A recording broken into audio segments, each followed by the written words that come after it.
Bom dia, família, bom dia, um dia ótimo para todo mundo, tudo de bom. Minha barba tá esquisita, né? Minha esposa tem reclamado muito. Eu gosto, eu vou tirar mais para frente. Vamos orar? Vamos? Orar é muito bom, né? Pai, sou eu, Pai, teu filho, Thales Vicente Ferreira, entro na tua presença, Pai. Coloco no teu altar a minha esposa, hoje ela vai ter um dia difícil, nós temos passado alguns dias também difíceis, Pai, o Senhor sabe de todas as coisas. Obrigado, Pai, pelo jejum que nós estamos fazendo de palavrão. Não é fácil, às vezes a gente pega um hábito, né? Então fica difícil, mas perseverar, Pai, esse é o segredo, perseverar. E escolher sempre o teu filho Jesus, ao invés de cometer um ato ruim em homenagem a seu filho, a gente escolhe Jesus e troca o palavrão por uma palavra de edificação. Nós estamos também iniciando ontem 40 dias de jejum e oração pela família, Pai. As famílias estão sendo muito atacadas, mas nós colocamos no teu altar a nossa vida, a nossa família, o nosso amor. Pai, trabalha na gente, fala conosco, ensina a tua obra e que nós possamos fazer a tua vontade, escolher sempre a ti. Perdoa, Pai, misericórdia pelos nossos pecados. Toma conta dos nossos doentes, Pai, da Marília, da Isa, da Reginão. Toma conta dos nossos doentes, Pai. Aqueles que estão passando por dificuldades. Faz a tua obra na nossa vida, Pai. É assim que eu agradeço e oro em nome de Jesus. Amém. Família, nós estamos lendo o segundo livro de Lucas. Na verdade é um relatório, né? Que ele está fazendo para Teófilo. O primeiro foi o Evangelho. Nós estamos acompanhando o que está acontecendo e isso abre muito a nossa mente. Vamos ler o que acontece agora no capítulo 5 para ver o que estava acontecendo com as pessoas que estavam iniciando e formando a igreja naquela época. Capítulo 5 de Atos dos Apóstolos. Ananias e Zafira. Um homem chamado Ananias, com Zafira, sua mulher, também vendeu uma propriedade. Ele reteve parte do dinheiro para si, sabendo disso também sua mulher, e o restante levou e colocou aos pés dos apóstolos. Então perguntou Pedro: Ananias, como você permitiu que Satanás enchesse o seu coração ao ponto de você mentir para o Espírito Santo e guardar parte para si do dinheiro que recebeu pela propriedade? Ela não lhe pertencia e depois de vendida, o dinheiro não estava em seu poder? O que levou a pensar em fazer tal coisa? Você não mentiu aos homens, mas sim a Deus. O que estava acontecendo? As pessoas estavam esperando Jesus voltar, porque os discípulos estavam pregando exatamente isso, que eles testemunharam. Jesus já tinha sido muito falado, muitas pessoas conheciam Jesus, tinha feito muitos milagres. Jesus ressuscitou e ficou 40 dias ali com eles, ensinando. Depois ele foi elevado aos céus e foi dito a eles que Jesus voltaria da mesma forma. Então eles estavam esperando Jesus voltar para aqueles dias. Eles não tinham discernimento de que ninguém sabia o dia e a hora. Eu acho até que tinham, mas eles esperavam, tinham a esperança de que fosse naqueles dias, para restaurar o reino de Israel. Porque eles provavelmente creram que realmente Jesus era o Messias. E de acordo com todo o Velho Testamento, era ele que iria restaurar o reino de Israel, como era no passado. Mas não era da forma e do jeito que eles achavam, e sim da forma e do jeito que Deus iria fazer. Então havia essa confusão. E todos começaram a vender as suas propriedades e ficavam ali em oração, esperando. Só que o tempo ia passando e aí mais pessoas se juntavam, mais pessoas abriam mão dos seus bens, vendiam os seus bens. E Ananias e Zafira foi uma dessas pessoas. Só que eles acreditaram, mas não acreditaram muito, né? Ficaram com aquela desconfiança. A gente dá um pouquinho se Jesus voltasse realmente como eles estavam crendo que voltaria, de que adiantaria ele ter guardado aquela parte? Era uma dúvida dúbia. Então, ele reteve uma parte e outra parte ele levou. E o Espírito Santo falou com Pedro. E Pedro está arguindo a ele por que dele ter se dividido daquela forma. Hoje em dia, pode acontecer várias coisas dentro da igreja, mas o alvo não é a igreja, não é o pastor, não é uma denominação. O alvo é Jesus. Hoje em dia nós vivemos aqui na esperança de que Jesus vai voltar sim. Há 2000 anos nós vivemos nessa esperança. Mas é no tempo de Deus. E nós continuamos aqui trabalhando, fazendo as nossas coisas, sem devaneios, sem loucura, sem fanatismo. Não é verdade? Algumas pessoas é que se arvoram aí, tem pessoas que estão dizendo já até que é o próprio Jesus que já voltou. E não é assim que vai acontecer. A Bíblia é muito clara. Eu estou lendo a Bíblia, eu acredito em toda a Bíblia. Então vamos continuar a leitura. Ouvindo isso, Ananias caiu morto. Grande temor apoderou-se de todos os que ouviram o que tinha acontecido. Então os moços vieram, envolveram o seu corpo, levaram-no para fora e o sepultaram. Cerca de 3 horas mais tarde, entrou sua mulher. Sem saber o que havia acontecido, Pedro lhe perguntou: diga-me, foi esse o preço que vocês conseguiram pela propriedade? Respondeu ela: sim, foi esse mesmo. Pedro lhe disse: por que vocês entraram em acordo para tentar o Espírito do Senhor? Veja, estão à porta os pés dos que sepultaram seu marido, e eles a levarão também. Naquele mesmo instante, ela caiu morta aos pés dele. Então os moços entraram e, encontrando-a morta, levaram-na e a sepultaram ao lado de seu marido. E grande temor apoderou-se de toda a igreja e de todos os que ouviram falar desses acontecimentos. Da mesma forma como grande alegria aconteceu quando milagres foram feitos, mortos foram ressuscitados, doentes foram curados, o temor também mostrou para eles que Deus era um Deus de juízo. O Espírito Santo executou juízo na vida de Ananias e de Safira. A Bíblia é muito clara, muito clara. Os apóstolos, eles começaram a curar muitos doentes. O que acontece quando nós ouvimos falar que alguém está fazendo milagres em algum lugar? Todo mundo corre para lá. Por exemplo, Valdomiro, a Igreja Universal, a Igreja Mundial, o Chico Xavier, alguns centros espíritas, todo mundo corre para lá, leva seus doentes para lá. Não é assim que acontece? Não parece um pouco aquela questão de mover as águas, que todo mundo ficava com os seus doentes ali em torno da água, esperando a água ser movida pelo anjo para tentar curar seu doente? Não é assim? Então, os apóstolos, eles estavam realizando agora muitos milagres, através do Espírito de Deus.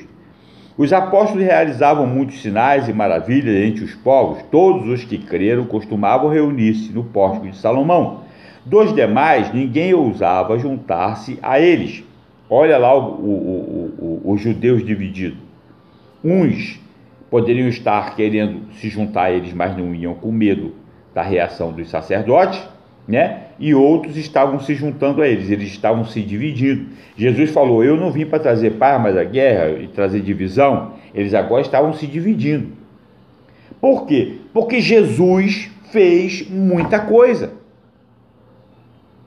E é natural na humanidade as pessoas elas se dividirem e correrem para onde elas estão se sentindo seguras e beneficiadas. Mas toda obra é de Deus.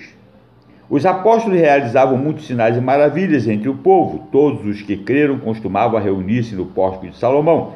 Dos demais, ninguém ousava juntar-se a eles, embora o povo estivesse em alto conceito. Em número cada vez maior, homens e mulheres criam no Senhor e ele lhes era acrescentados ao Senhor. De modo que o povo também levava os gentios, levava os doentes às ruas, porque eles não poderiam entrar no pórtico de Salomão, mas sabia de todas as coisas que estavam acontecendo.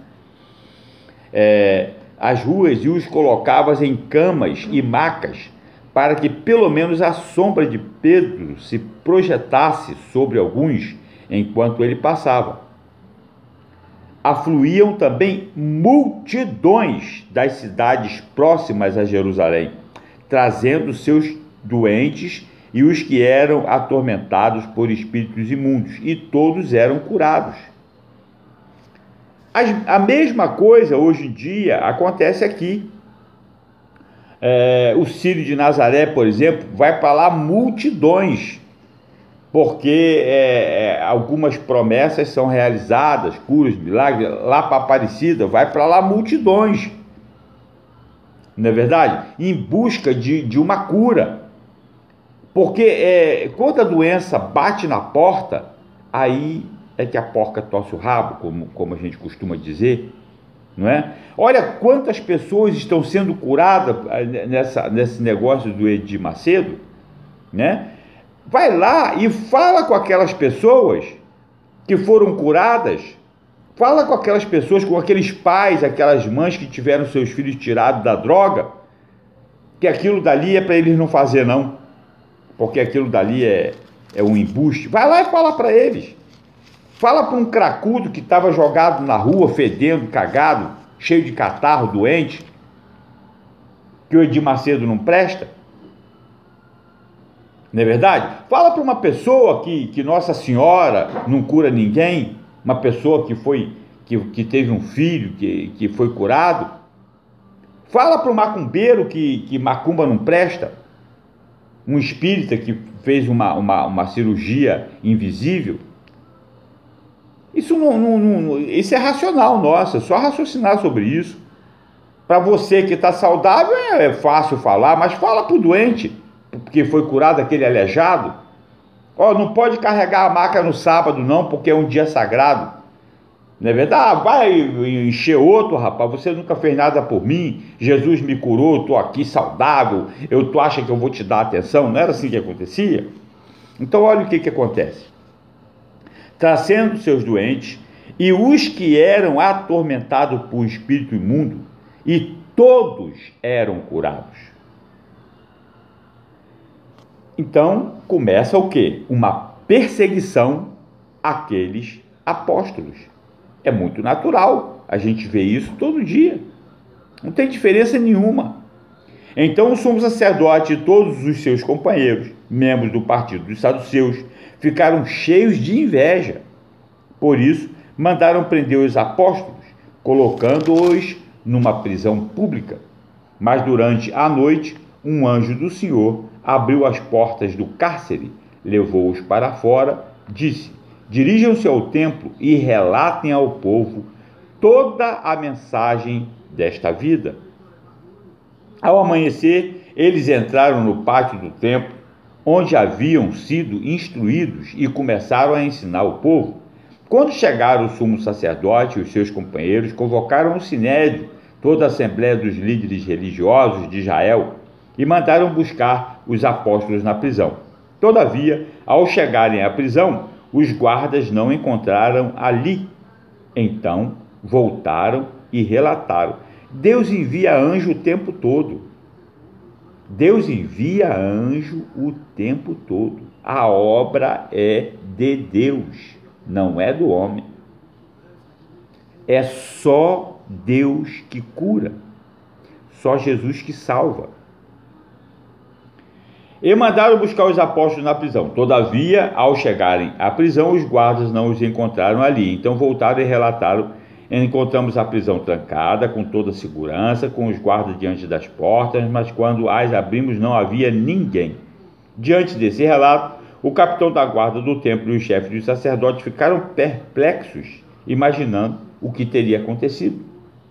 Nesse momento, chegou alguém e disse: os homens que os senhores puseram na prisão estão no pátio do templo, ensinando o povo. Então, indo para lá, Com os guardas, o capitão trouxe os apóstolos, mas sem o uso de força, pois temiam que o povo os apedrejasse, e era capaz de ser apedrejado mesmo.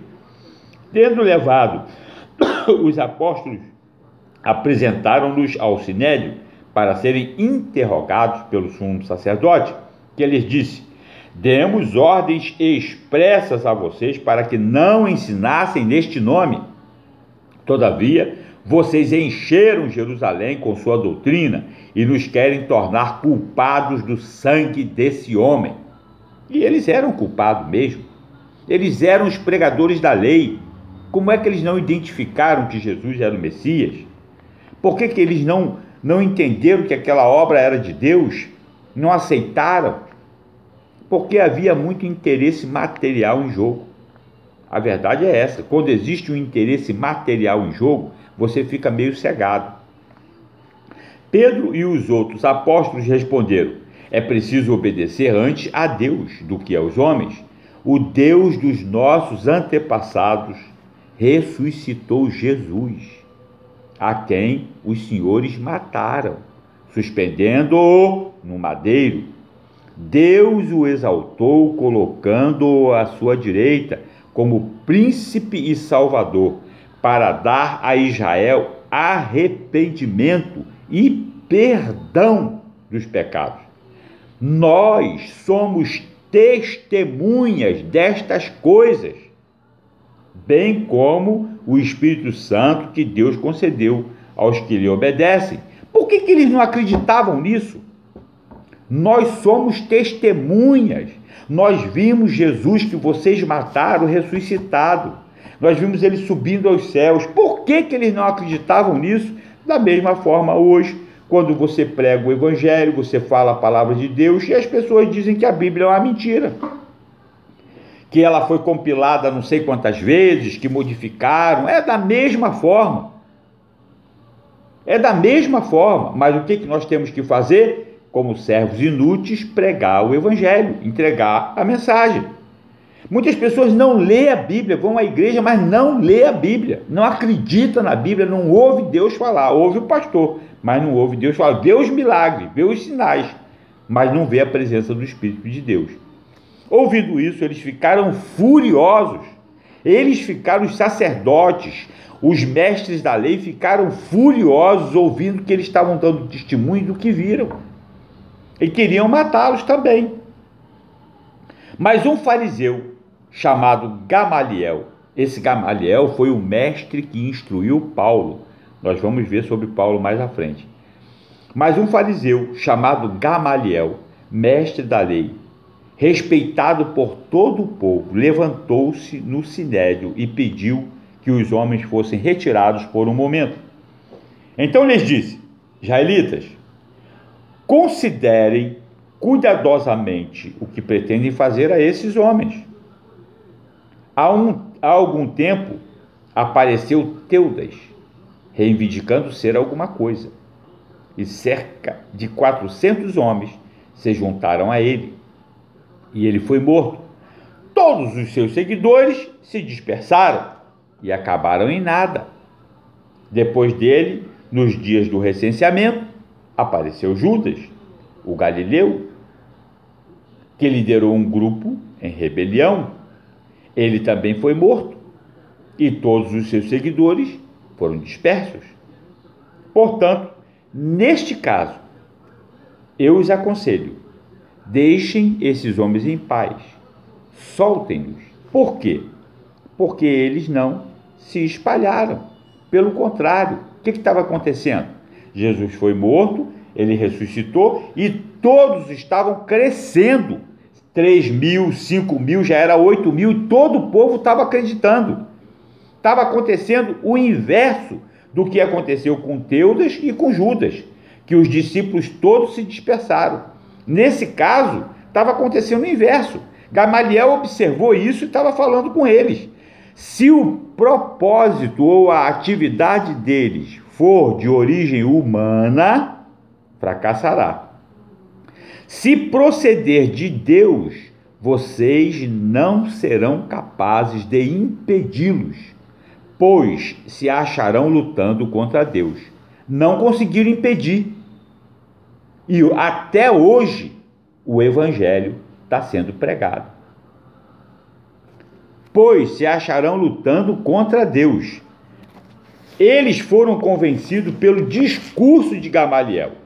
Chamaram os apóstolos e mandaram açoitá-los. Assim mesmo, mandou açoitar eles. Depois ordenaram-lhes que não falassem no nome de Jesus e os deixaram sair em liberdade. Os apóstolos saíram do sinédrio alegres, foram açoitados e saíram alegres por terem sido considerados dignos de serem humilhados por causa do nome de Jesus. Todos os dias do templo, todos os dias no templo, e de casa em casa, não deixavam de ensinar e proclamar que Jesus é o Cristo, para a glória de Deus. Família, vamos orar. Pai, que a tua palavra penetre profundamente no coração de cada um que ouvir este vídeo, Pai.